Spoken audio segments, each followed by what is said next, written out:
Bismillahirrahmanirrahim. Assalamualaikum warahmatullahi wabarakatuh. Kita bahas lagi terkait dengan materi, terkait dengan tahapan penulisan karya ilmiah pada bidang teknologi informasi atau di prodi ini di ilmu komputer ya.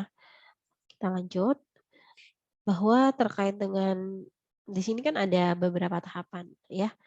Ada penentuan topik, judul, menentukan tujuan untuk penelitiannya apa, terus kemudian menentukan batasan masalah, membuat kerangka tulisan, pengumpulan data ya terkait dengan terkait dengan penelitian, pengolahan dan penyusunan data, kompilasi data, testing dan hasil dan saran dan laporan. Kalau di dalam IT-nya sendiri biasanya kalau untuk sore ya karena kebanyakan RPL, kalau RPL itu kan kemarin pada saat SI ya, pernah diajarkan terkait dengan waterfall. Jadi nanti mungkin bisa belajar terkait dengan pengembangan sistem itu ada beberapa macam.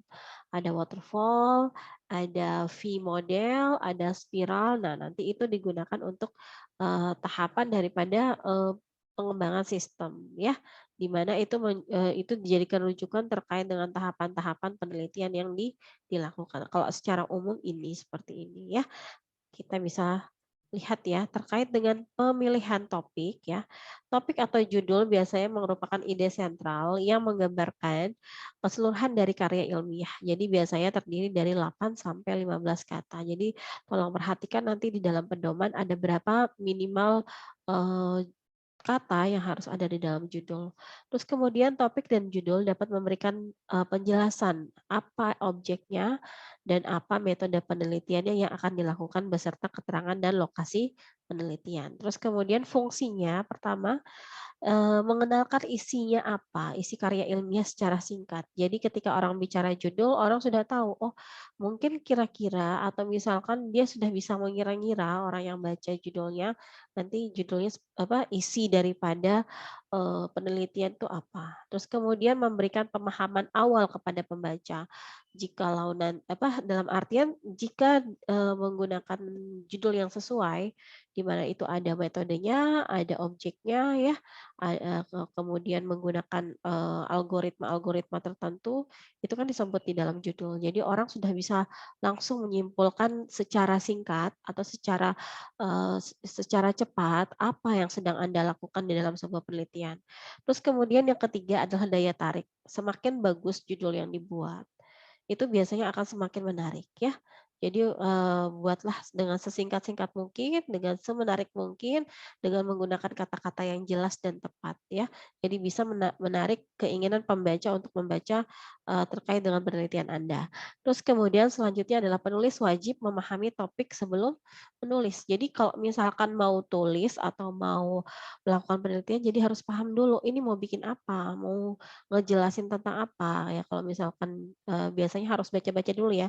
Makanya kemarin Ibu minta tolong untuk materi ini, Ibu minta untuk cari beberapa referensi penelitian yang sama dengan yang keinginan topik yang ingin Anda angkat ya, untuk membantu Anda untuk melihat lebih luas, seberapa besar trennya misalkan untuk tahun-tahun 3 tahun, 5 tahun belakangan ini, bagaimana tren daripada keinginan topik Anda itu berkembang. Jadi, terus kemudian itu berkembang secara umum ya di luar kampus dan juga di dalam kampus. Biasanya, judul-judul atau topik-topik itu bisa berkembang.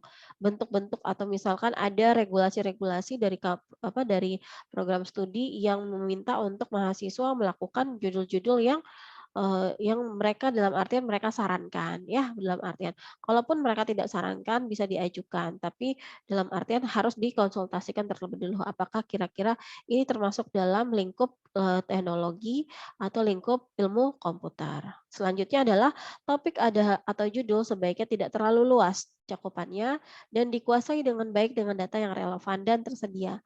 Dalam artian seperti ini, jika Anda mau melakukan perkiraan cuaca misalkan, anda berarti harus sudah punya datanya atau paham kira-kira kriteria apa saja yang akan berhubungan dengan penelitian atau perkiraan data. Itu kan prediksi ya, ada data-data yang akan dikumpulkan untuk melakukan prediksi. Nah, dengan untuk melakukan prediksi seperti itu, Anda sudah harus paham di mana harus mencari data tersebut. Apakah ada akses untuk mendapatkan data tersebut. Jadi jangan sampai di perjalanan ya, dalam artian seperti ini, ketika ada sinopsis Anda sudah benar-benar paham apakah benar-benar judul itu bisa, selesai sampai 100% untuk menjadi penelitian sampai dengan laporan skripsi Anda. Jangan sampai Anda belum dalam artian belum basa-basi untuk omongin perizinan data, Anda sudah ngomong untuk judul duluan. Apa yang terjadi? Bisa jadi dalam perjalanan tidak perbolehkan untuk pelaksanaan skripsi. Yang terjadi adalah Anda harus ganti judul, Anda harus ganti lagi dengan temanya seperti datanya juga harus diganti, objek harus diganti dan lain sebagainya. Dan itu banyak masih terjadi, tetapi sebaiknya mahasiswa menghindari hal-hal tersebut. Selanjutnya, pertimbangan ya, pertimbangan yang sama seperti tadi yang dibahas, mungkin ini lebih terinci. Yang pertama adalah pilihan-pilihan yang Anda miliki. Jadi kalau bisa mahasiswa, bukan kalau bisa, seharusnya mahasiswa punya 3 judul langsung, 3 judul yang diajukan. Dalam artian, tidak langsung semuanya diajukan, mungkin bisa diajukan ke dosen yang mungkin memahami dari kompetensi topik yang Anda, ingin angkat di dalam penelitian. Misalkan Anda ingin angkat terkait dengan, sentimen analis, misalkan seperti itu. Cari dosennya seperti apa, terus kemudian cari penelitian seperti apa sudah Anda bawa ke dosen tersebut. "Bapak, Ibu, saya mohon konsultasi, saya akan melakukan skripsi dan saya punya, persiapan judul seperti ini seperti ini seperti ini. Dari 3 tersebut mungkin, dalam artian salah satunya atau mungkin tiga-tiganya sebaiknya, karena kan biasanya ada uji sinopsis ya, uji sinopsis, untuk melihat, kelayakan sinopsis Anda terkait dengan skripsi.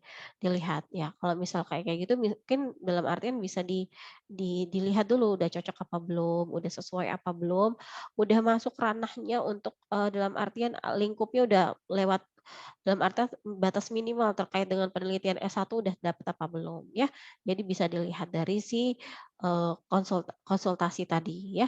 Terus kemudian nomor 2 motivasi Anda. Apa yang memotivasi Anda untuk melakukan penelitian di tempat tersebut, untuk melakukan penelitian dengan metode tertentu ya, atau melakukan dengan algoritma tertentu. Karena misalkan misalkan saya anggap bahwa dengan menggunakan algoritma ini, cocok untuk kasus ini, misalkan seperti itu motivasi Anda.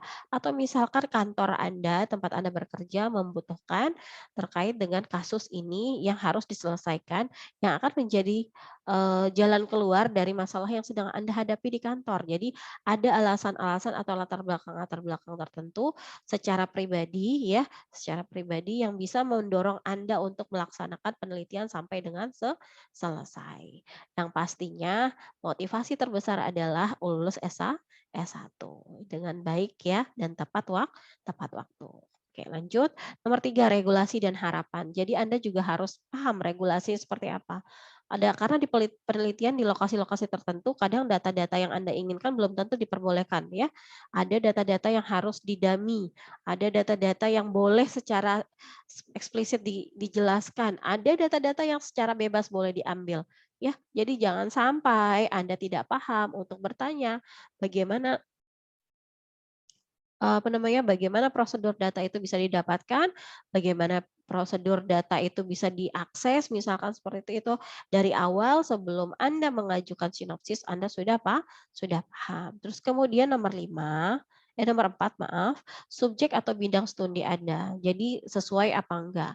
Jangan sampai, sudah jelas ya kalau misalkan di kelas sore ada topik-topik tertentu biasanya RPL, jaringan jarang sekali ada karena kesulitan untuk biasanya memang sengaja disatukan ya, satukan seperti itu. Jadi jangan sampai jauh dari jalur yang ada, karena mungkin dosennya juga yang disiapkan adalah dosen-dosen yang mumpuni dalam bidang-bidang tersebut ya. Terus selanjutnya adalah nomor 5 contoh-contoh dari proyek riset sebelumnya. Jadi, bentukannya seperti ini, ketika Anda mengajukan sinopsis, baik itu judul atau isian, judul baik itu algoritma, lokasi, itu akan disesuaikan dengan judul-judul lama yang ada di program studi yang diintegrasikan dengan data perpustakaan. Udah sesuai belum?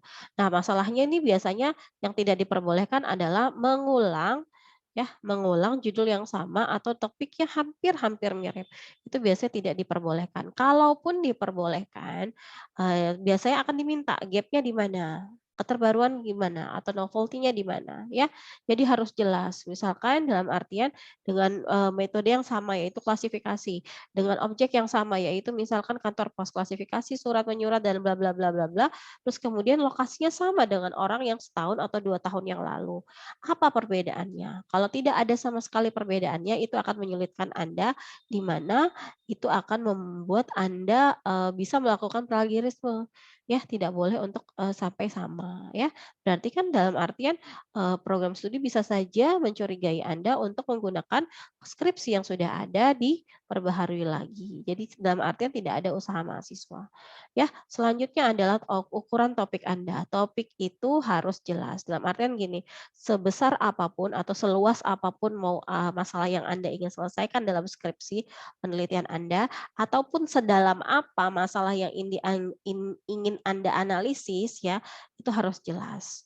Dalam artian gini, Anda harus mengukur kemampuan Anda, pertama kemampuan, yang kedua waktu Anda untuk menyelesaikan. Jangan menyelesaikan masalah yang terlalu luas dengan jangka waktu sekitar 6 bulan. Dimintakan 6 bulan, walaupun dalam artian dalam satu kartu itu jangka waktu penyelesaiannya adalah 1 tahun, ya, tapi mahasiswa diminta untuk menyelesaikan dalam 6 bulan untuk bisa lulus tepat waktu. Terus kemudian juga jangan sampai dalam artian membuat layer-layer yang terlalu banyak untuk analisis. Artinya akan sangat banyak sekali kegiatan yang harus dilakukan, harus banyak sekali proses yang harus dilakukan. Cukup untuk dianalisis kira-kira bisa bisa nggak diselesaikan 6 bulan. Nah, itu juga nanti apa namanya, yang bisa dikonsultasikan kepada dosen-dosen yang yang di yang Anda konsultasikan sebelum melakukan, apa namanya, uji sinopsis ya. Biasanya kalau misalkan uji sinopsis itu dosen-dosen yang Anda ajukan itu biasanya bisa akan menjadi dosen Anda ketika, sudah melakukan pembimbingan jika Anda mendapatkan tanda tangan yang ada di belakang. Biasanya kan ada formatnya ya untuk meminta tanda tangan. Jadi Anda jika bisa minta tanda tangan beliau, biasanya itu apa namanya, diprioritaskan untuk disetujui ya, seperti itu daripada, menempatkan dosen, tidak sesuai dengan keinginan mahasiswa atau tidak sesuai dengan dalam artian gini, sudah ngomong, sudah ngobrol, sudah sesuai judulnya, dosennya juga sudah paham ya untuk yang dikonsultasikan, jadi kemungkinan besar diprioritaskan ya bentuknya seperti itu. Jika dosennya kuotanya masih ada. Biasanya kalau dosennya kuotanya masih ada masih diperbolehkan. Tapi jika dosennya kuotanya sudah terlalu mencukupi atau sudah kelebihan, biasanya akan dialihkan ke dosen yang lain. Terus kemudian nomor 7, waktu Anda yang tersedia. Waktu Anda sendiri secara pribadi, Anda punya berapa waktu? Kalau misalkan dari kampus kan mintanya 6 bulan, tetapi kan itu, skripsi ada semester 7, Anda masih 7 semester lagi bisa mengerjakan skripsi. Bagaimana nih dengan perencanaan Anda sendiri ketika kuliah ya? Jadi tolong dipahami bahwa waktu Anda yang tersedia, waktu Anda yang Anda ingin, dalam artian, habiskan untuk mengerjakan skripsi seberapa lama. Jadi dari situ Anda juga sudah bisa melakukan perencanaan ya kira-kira, yang pasti pertama adalah perizinan, yang kedua adalah perencanaan, kira-kira mau nulis kapan, mau mengajukan seperti apa dan lain sebagainya ya. Pastikan dalam artian sekarang itu kan tidak harus menggunakan yang namanya datang tatap muka langsung untuk melakukan konsultasi. Mungkin untuk konsultasi awal Anda bisa speak-speak dulu ke dosennya untuk mengirimkan, dalam artian, berkas daripada sinopsis Anda untuk dilihat dulu. Dalam artian mungkin Anda punya waktu hanya sekian sekian sekian atau bisanya hari ini dan itu nanti bisa janjian. Tapi untuk mengenalkan terlebih dahulu atau mengobrolkan itu kan obrolannya lama ya terkait penelitian. Jadi bisa dulu ngobrol sedikit dengan mengirimkan dulu berkas yang ada. Ya, selanjutnya adalah biaya penelitian. Ya, lanjut ya. Ada beberapa instansi yang di mana jika meminta data atau perizinan penelitian itu bayar. Ada beberapa. Jadi tolong diperhatikan jangan sampai kendala bukan kendala terkait perizinan yang terjadi, tetapi terkait dengan kendala biaya. Ada biaya-biaya yang dalam artian ada beberapa rumah sakit yang memberikan perizinan untuk kegiatan penelitian tapi membayar. Ada juga instansi yang per data entah itu per data rekapitulasi atau per data itemnya itu dalam artian harus dibayar. Berapa banyak data yang Anda minta itu banyak data yang harus Anda kalikan dengan jumlah per item atau per rekapitulasi yang diberikan harganya ya. Jadi jangan sampai, salah langkah, tanya aja nggak apa-apa ya. Dalam artian kalau di yang sore juga udah pada kerja, sebenarnya banyak sekali data yang bisa dipakai. Nah cuman begini, biasanya kan data kantor tidak bisa digunakan langsung ya, cuman mungkin dalam artian mungkin bisa perizinan terkait dengan data, cuman datanya di-dummy. Dalam artian di-dummy datanya tidak asli, tetapi, dalam artinya, misalkan dia menggunakan, NIK, misalkan dia menggunakan nama, dia bisa menggunakan nomor NPWP, alamat, dusun, dan lain-lain sebagainya, itu bisa didamikan. Dibikinkan nomor yang, dalam artian nomor unik lagi, nomor unik lain yang tidak sama sekali sama, terus kemudian bisa dibuatkan NPWP yang tidak sama sekali sama dengan NPWP yang ada, nama juga bisa dalam artian bisa kombinasikan atau misalkan bisa dihilangkan sebagian atau bisa diganti sama sekali dengan nama-nama yang lain. Dalam artian yang dibutuhkan adalah nilai biasanya ya untuk memprediksikan, dalam artian seperti itu. Jadi data-data itu bisa apa namanya, bisa diubah dulu menjadi data-data yang tidak dikenal ya. Jadi dalam artian kita tidak apa namanya, kita tidak memamerkan atau tidak mengekspos data secara publik ya, karena kan penelitian akan publik ya gitu. Jadi jangan sampai data-data yang sebenarnya tidak boleh dipublish itu dipublish karena akan berhubungan dengan hukum ya. Lanjut ya. Sumber daya yang Anda yang tersedia, sumber daya itu baik laptop, baik waktu, baik, eee, kemampuan Anda dan lain sebagainya itu harus sangat-sangat harus dilihat. Kalau Anda mau melakukan sentimen analis dengan mau scraping data misalkan seperti itu, terus kemudian mau melakukan pengolahan dengan Python, kemudian melakukan dengan big data maybe dengan data yang sangat besar. Nah, ini laptopnya mampu atau tidak? Nah, kalau tidak bagaimana cara untuk ya bagaimana cara untuk mengelolanya? Apakah harus meminjam untuk pengolahan data di kampus misalkan seperti itu? Atau membeli perangkat baru misalkan seperti itu? Ya harus diperiksa benar-benar. Jangan sampai masih banyak kejadian bahwa mahasiswa ya untuk tahun-tahun sebelumnya itu akhirnya tidak bisa melaksanakan ujian dengan baik karena tanpa persiapan dengan baik, tanpa persiapan sumber daya. Orangnya siap, tetapi ternyata laptopnya tidak siap. Laptopnya tidak siap maksudnya gimana? Pertama, tidak ada internetnya. Kedua, bisa jadi aplikasinya error. Ketiga, biasanya ada juga yang terjadi adalah dia lemot ya, lemot, tidak berjalan atau tidak running itu programnya ketika di-compile. Apa yang terjadi? Penilaian akan berkurang yang seharusnya dapat A akhirnya dapat jadi B plus atau mungkin jadi B atau menjadi C plus atau diulang. Ya, ujiannya harus diulang. Jadi lihat sumber daya Anda yang tersedia seperti apa, data-datanya seperti apa. Jangan sampai Anda menggunakan data-data yang seharusnya tidak boleh misalkan, atau data-data yang seharusnya tidak valid misalkan. Ya, dalam artian data yang tadi saya sebutkan itu data-data yang mungkin ada case-case tertentu boleh memakai data seperti itu. Ada case-case yang harus menggunakan data-data yang jelas, misalkan seperti itu ya. Ada sebenarnya banyak sekali data yang publik, cuman biasanya harus dikumpulkan sendiri atau dengan perizinan tertentu. Ya, selanjutnya ke apa namanya? Kebutuhan Anda akan dukungan ya, dalam artian cari motivasi, cari support system. Jadi kayaknya kalau sudah semester 7, semester 8 gitu ya, cari support system-nya. Ini kan udah banyak sekali apa namanya? Banyak investasi waktu ya dan tenaga yang sudah dibuang ya, dalam artian sudah dikeluarkan oleh mahasiswa, udah kerja pagi terus kemudian malam kuliah. Dikit lagi untuk skripsi sudah bisa nyampe ke yudisium.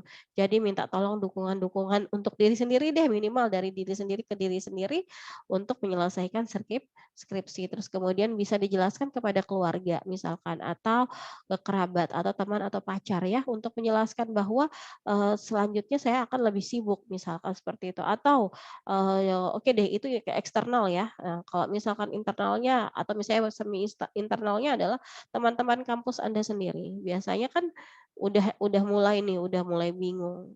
Harusnya bisa sama-sama saling saling mensupport ya, satu kelas kalau bisa bareng-bareng lulusnya bareng, oke. Terus kemudian nomor 11 adalah akses ke dalam isu-isu. Jadi kayak tadi perizinan itu isu-isu, karena biasanya kan data-data itu terkait isu-isu tertentu, terkait dengan regulasi tertentu, coba lihat apakah boleh atau tidak. Jangan sampai menjadi halangan. Terus kemudian nomor 12 metode untuk melakukan penelitian. Jangan sampai metode yang digunakan itu tidak sesuai, jadi harus dikonsultasikan terlebih dahulu atau dalam artian karena sudah tidak apa namanya, karena sudah tidak tren untuk menggunakan satu metode, akhirnya pakai 2 metode, tetapi 2 metodenya itu tidak saling berhubungan, bisa jadi seperti itu. Jangan sampai Anda apa namanya, melakukan, inovasi-inovasi yang sebenarnya Anda tidak pernah paham sebenarnya seperti apa. Apakah boleh seperti itu misalkan, apakah nyambung seperti itu, dalam artinya apakah boleh melakukan penggabungan, biasanya kan tidak penggabungan ya, tetapi pengurutan aja, misalkan setelah melakukan satu, melakukan 2 atau membandingkan. Kalau membandingkan 2 metode yang sebenarnya klasifikasinya berbeda, satu klasifikasi, satu asosiasi itu nggak boleh ya, atau dalam artian satu untuk prediksi ya kan, satu pengelompokan itu nggak boleh ya, nggak bisa seperti itu. Jadi harus jelas kecuali dia mengkombinasikan, dalam artian mungkin data-data hasil yang klasifikasi digunakan untuk prediksi misalkan seperti itu, mungkin itu akan diperbolehkan. Jadi di sini Ibu sangat menyarankan untuk mahasiswa ketika untuk mau melanjutkan ke skripsi itu untuk melakukan konsultasi lanjut, latar belakang. Ya, biasanya di sini, terkait dengan sinopsis itu biasanya ada isinya latar belakang ya. Biasanya menjelaskan apa sih alasan Anda ya untuk melakukan penelitian ini. Ada apa sebenarnya masalah yang sedang ada? Ada masalah apa sih sampai tiba-tiba harus melakukan penelitian ya. Terus kemudian jelaskan keresahan yang dialami, kesenjangan yang terjadi dan solusi yang ditawarkan. Ya, secara singkat jelaskan dulu, saya mau bikin apa ya, ini sebenarnya ada apa nih dengan dalam artian dengan kondisi-kondisi yang ada, sampai Anda ini ingin menyelesaikan satu masalah, yaitu masalah bla bla bla, misalkan membuat sistem atau merancang sistem, atau menyelesaikan gitu masalah terkait dengan, data-data yang tidak saling terhubung misalkan, melihat atau menganalisis hubungan-hubungan data yang ada misalkan seperti itu, ya. Kan sebelum menjadi masalah itu pasti ada, apa sih yang menjadi keresahan Anda, itu harus dijelaskan dengan bahasa ilmiah. Makanya Anda belajar bahasa Indonesia dari semester 1 ya. Sekarang paham ya kenapa belajar bahasa Indonesia ya. Terus kemudian rumusan masalah. Dari semua masalah-masalah yang Anda jelaskan secara singkat apa itu masalahnya. Biasanya hanya diperlukan untuk satu paragraf, di mana paragrafnya tidak lebih dari 100 kata untuk menjelaskan apa itu masalahnya, ya. Terus kemudian merupakan pekerjaannya itu memang sulit di sini karena disebutnya kan pekerjaan sulit bagi peneliti.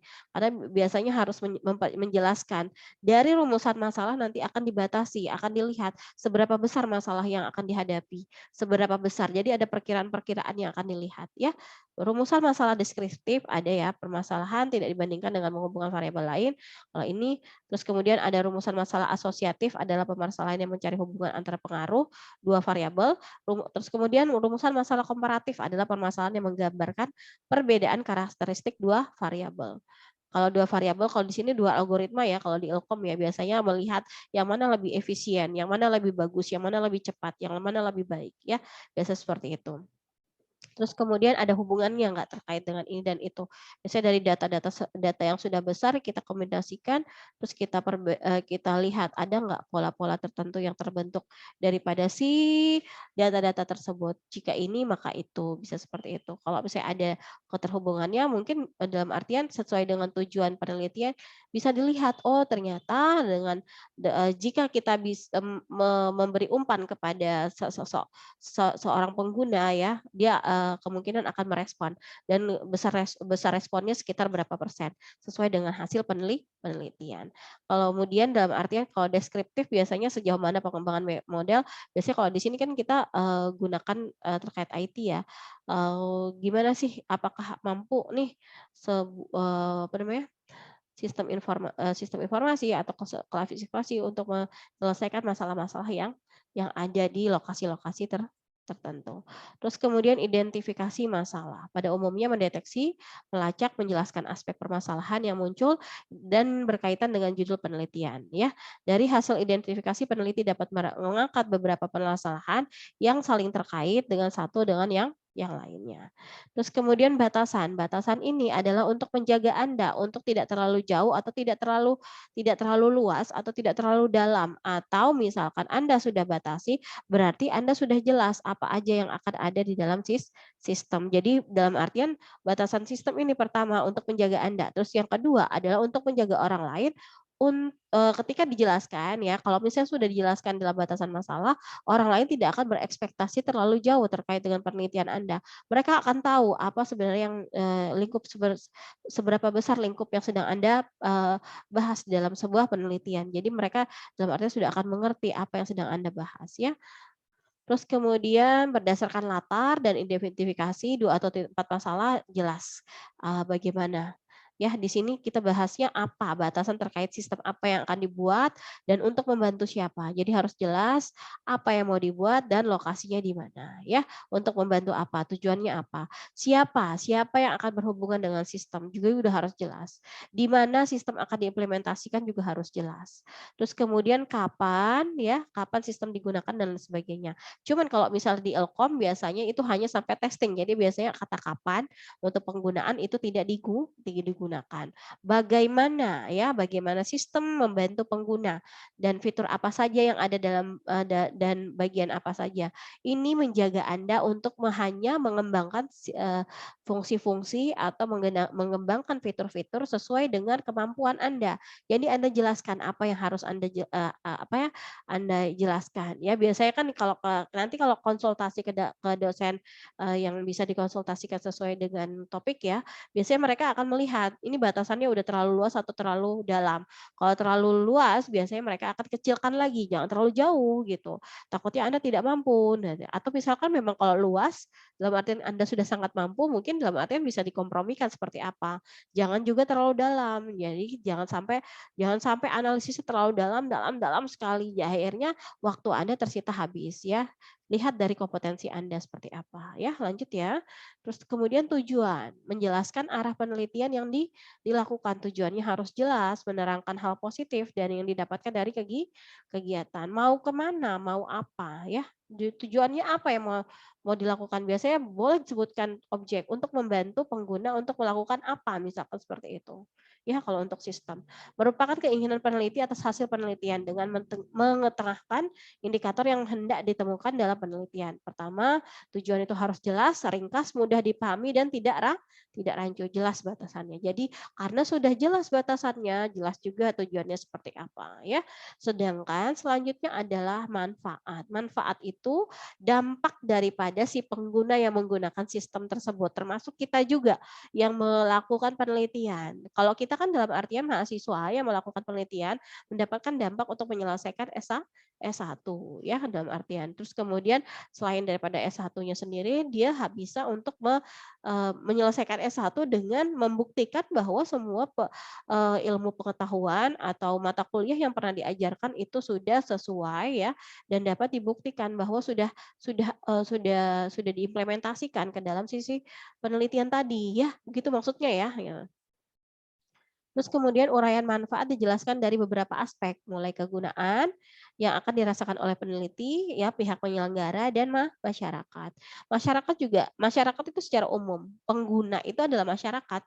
Cuman untuk menjelaskan bahwa kalau pengguna yang benar-benar pengguna, misalkan Bank BRI ya, Bank BRI berarti kan yang menggunakan sistem Bank BRI hanya orang-orang BRI-nya saja. Cuman di luar itu kan banyak lagi masyarakat yang mungkin saja di tahun-tahun mendatang akan sangat mungkin mereka akan menggunakan bank BRI dalam artian kita sebutkan dengan masyarakat tidak hanya terkait dengan apa namanya bank pengguna khususnya yaitu apa namanya nasabahnya tapi juga di seluruh area di luarnya juga ya. Terus pihak penyelenggara penelitian yaitu Universitas Bumigora dan peneliti yaitu Anda sendiri ya. Pada skripsi biasanya peneliti adalah bukan peneliti biasanya pihak peneliti adalah mahasiswa, pihak penyelenggara adalah program studi, fakultas dan universitas dan pihak masyarakat adalah masyarakat khusus yang menggunakan penelitian dan masyarakat umum. Lanjut ya. Terus kemudian membuat kerangka tulisan. Nanti dalam artian masih agak lama ya. Ini kemungkinan akan terjadi ketika apa namanya? UTS dan UAS. Ya, Anda saya minta untuk membuat tulisan terkait sinopsis juga ya. Jadi udah siap dengan sinopsis Anda. Minimal Anda bisa menggunakan secara logis bisa menggunakan judul-judul yang sudah ada dimodifikasi lagi di mana nanti Anda harus menggunakan apa namanya? Kutipan-kutipan yang ada dan menggunakan penulisan-penulisan yang baik dan benar sesuai dengan bahasa Indonesia yang baik dan benar ya. Di mana nanti formatnya ada latar belakang, studi literatur, metode penelitian, implementasi dan pembahasan dan kesimpulan dan saran ya. Jadi mulai sekarang sebenarnya topik skripsi itu bisa topik skripsi sudah bisa dibaca ya. Jadi bisa mulai dilihat.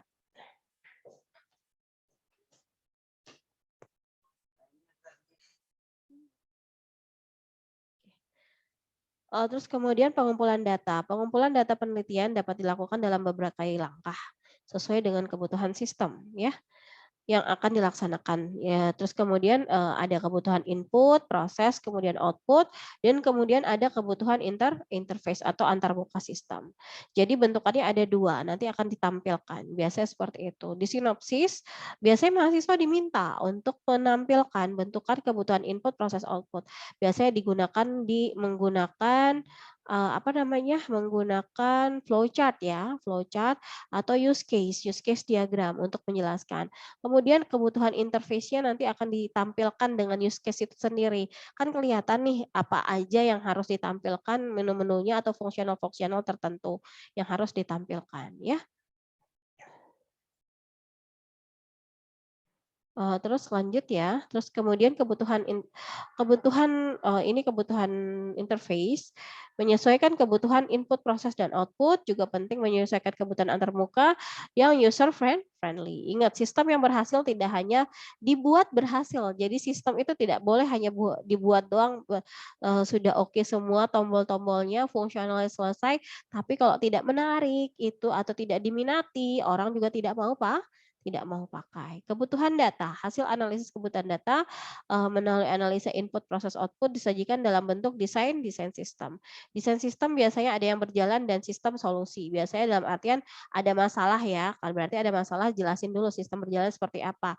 Kemudian jelasin lagi sistem solusinya seperti apa. Ya, bisa menggunakan flowchart dan activity diagram. Terus atau activity diagram, desain penggunaan sistem dengan use case diagram, desain alur data dengan data flow diagram dan sequence diagram, desain database dengan entity relationship diagram dan class diagram ya. Hasil analisis kebutuhan interface akan digambarkan dengan desain antarmuka dari sistem yang dilaksanakan berikut dengan alur proses atau flowchart penggunaan antarmuka. Terus kemudian teknik pengumpulan datanya ada 5 di sini atau mungkin ada teknik-teknik lain. Pertama observasi, kedua survei, ketiga wawancara, keempat kuesioner, kelima studi literatur. Nah, nanti kita bahas ya terkait dengan materi ini akan dijelaskan di pertemuan selanjutnya. Pengolahan dan penyusunan data. Pengolahan dan penyusunan data pada bagian ini adalah implementasi coding dan atau analisa terkait dengan permasalahan yang diangkat dalam penelitian sesuai dengan rencana pada analisis dan sistem. Jadi pengolahan data, kompilasi data, pembuatan program dan lain sebagainya itu juga harus dijelaskan seperti apa. Menggunakan apa untuk menarikan data, apakah diminta dari dinas tertentu, terus kemudian diproses dengan seperti apa. Mungkin ada proses-proses tertentu terkait pembersihan data dari data-data yang tidak valid yang harus akan mengganggu daripada apa namanya proses data, misalnya dibersihkan, dijelaskan. Jadi nanti ada metode-metodenya tersendiri atau tahapan-tahapan terkait pembersihan data itu juga dijelaskan dengan aplikasi apa digunakan ya, aplikasi apa misalkan dengan menggunakan aplikasi-aplikasi tertentu misalkan atau membangun aplikasi dengan PHP atau dengan desktop sendiri ya atau web atau desktop itu dijelaskan semua harus dengan sejelas-jelas mungkin untuk menghindari pertanyaan yang terlalu banyak dari penguji atau misalkan dari pembimbing testing dan hasil saran. Kalau di waterfall itu terakhir yang digunakan oleh mahasiswa biarkan kan sampai maintenance ya kalau di waterfall-nya. Tapi kalau untuk mahasiswa itu sampai testing karena tidak ada implementasi biasanya. Kalau implementasi kan case-nya adalah digunakan oleh si kantor itu sendiri ya atau instansi itu tersendiri. Berarti itu akan memerlukan waktu untuk mengukur penggunaan. Berarti itu tidak digunakan. Makanya hanya sampai testing. Jika aplikasinya sesuai, yaitu testingnya itu dari program, di mana semua tombol-tombol dan unit-unit tombol atau unit-unit fungsional itu akan diuji. Jika sesuai berarti dianggap berhasil untuk membangun. Kedua adalah user acceptance. User acceptance berarti kita melihat apakah pengguna itu menyesuaikan. Untuk menyesuaikan udah sesuai belum apa yang dibangun atau dan lain sebagainya. Terus kemudian hasilnya nanti untuk dijadikan kesimpulan. Makanya biasanya kesimpulan itu diambil dari hasil testing. Jika semuanya dalam artian hasil testing unit dan subunit udah diselesaikan maka akan disampaikan ya.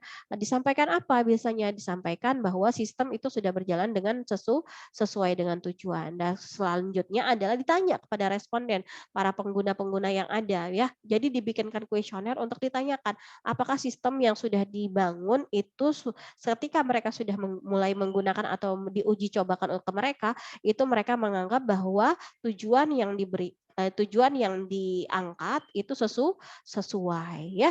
Jadi harus jelas dari hasil responden nanti kita average-kan atau kita rata-ratakan untuk mengetahui di mana kategorinya. Apakah setuju, tidak setuju dan lain sebagainya. Jika mereka mengatakan bahwa mereka semua setuju atau sangat setuju terkait dengan program yang dibangun, berarti hasil atau kesimpulan dari produk aplikasi yang Anda bangun itu setuju bahwa telah membantu kegiatan atau tujuan daripada si sistem itu tadi ya. Terus kemudian hasil berisikan testing sistem menjelaskan apakah sistem yang dilaksanakan telah berhasil dilakukan sesuai dengan tujuan. Terus kemudian saran berisikan harapan perbaikan sistem secara jelas penulis menjelaskan kekurangan dan berharap perbaikan yang dilaksanakan selanjutnya. Kemudian laporan itu yaitu skripsinya itu sendiri ya. Laporan yang baik sesuai dengan kaidah penulisan yang baik dan jadi download aja dulu pedoman skripsi kira-kira bisa baca. Kalau dalam artian banyak banget isinya nanti bisa ikut baca dan juga mulai jalan-jalan kan hari Sabtu nih anak sore mudah-mudahan masih bisa punya waktu luang ya bisa jalan-jalan ke perpustakaan untuk mulai baca-baca skripsi yang ada atau sekarang karena sudah open library ya sudah open ya jadi bisa mulai baca-baca kira-kira seperti apa. Dan tugas yang Ibu berikan kemarin ya kan, itu juga memberikan judul-judul yang sudah pernah dilaksanakan oleh mahasiswa. Jadi tugas yang kemarin berikan judul skripsi yang ingin Anda angkat, terus kemudian cari 20 jurnal. Ini ada carinya dari Google Scholar ya.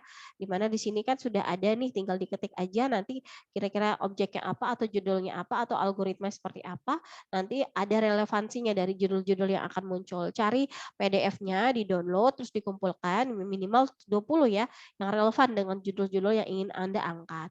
Terus kemudian dikumpulkan, terus dikirimkan ke saya karena ini tidak bisa menggunakan e-learning, jadi kirimkan melewati email saja. Emailnya di mana? Emailnya di e-learning. Tolong jangan tanya nomor saya atau email saya karena dari awal sudah saya selipkan di bagian awal e-learning. Terima kasih.